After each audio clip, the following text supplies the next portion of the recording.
Welcome to the deep dive. Okay, so today we're jumping into Somewhere Beyond the Sea. It's the sequel to The House in the Cerulean Sea by TJ Klune, and honestly, there's been a lot of anticipation. A huge amount, yeah.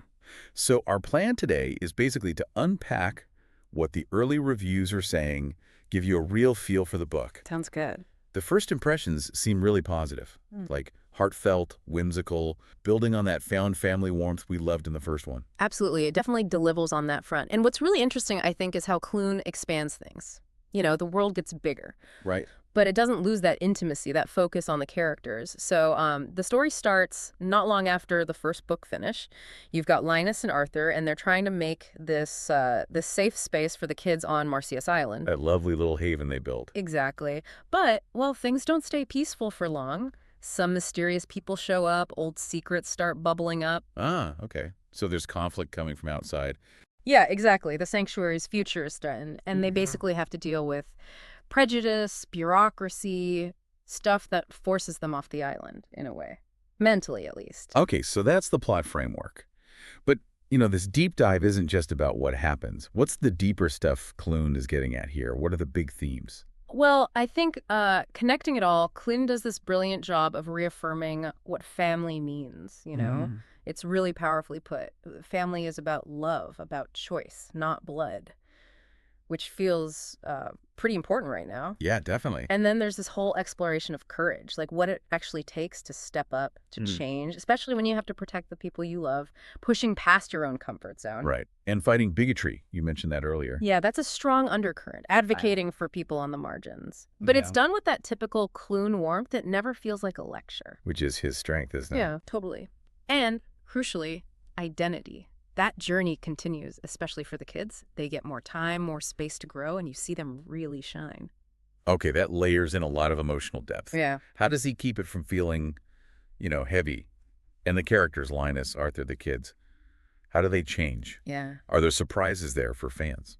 Well, Linus Baker, he's still, our tender-hearted Linus. Yeah. But he's grappling with more self-doubt, the sheer scale of his new life. It adds depth, I think. Okay. And Arthur Parnassus, we get more his backstory, see more vulnerability, makes him feel even more real. Hmm. And the kids, Lucy, Talia, Sal, Theodore, Chauncey, Fee, they're still scene stealers. Absolutely. Their quirks, their growth, it's just a joy. You see them finding their footing. Love that. Plus, there are new characters thrown in. They add a bit of tension, some lightness, too, and kind of expand the world beyond the island, sometimes in ways you don't quite expect. That makes sense. Now, the first book had such a unique writing style, that whimsical but poignant feel. Does Clune keep that going? What makes the writing stand out in this one? Yeah, the reviews really emphasize that. The writing still has that deep empathy, that perfect balance of, humor and heart. Okay. The dialogue especially gets a lot of praise. It feels real, and it's often genuinely funny, which makes the emotional hits land even harder. Yeah, that contrast works so well. And the world building still feels both magical and somehow grounded, believable. It just shows how powerful, heartfelt stories can be, getting across these big messages about inclusivity and love without being, preachy. It really sounds like a special book. But thinking about expectations, is there anything someone shouldn't expect? Like if they're coming thinking it's a certain type of fantasy. That's a really good point, actually. Look, this isn't your typical high-stakes fantasy adventure. There aren't epic battles or, a super fast-paced plot. Ah, okay. So the focus is different. Exactly. It's squarely on the relationships, the character journeys. Yeah. It's more deliberate, maybe more introspective. And yeah, some themes from the first book come back, but the reviews suggest Clune really deepens them. He doesn't just repeat himself.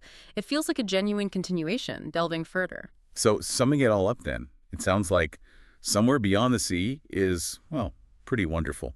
Like a warm hug in book form, maybe. That's a perfect way to put it, yeah. It's definitely for readers who need those hopeful stories. Mhm. Stories about chosen family, acceptance, the quiet power of just being kind. Right. For anyone who loves that cozy, heartfelt fantasy genre, it seems like a clear 5 out of 5. It's more than just a sequel. It feels necessary. A necessary continuation. I like Yeah. that.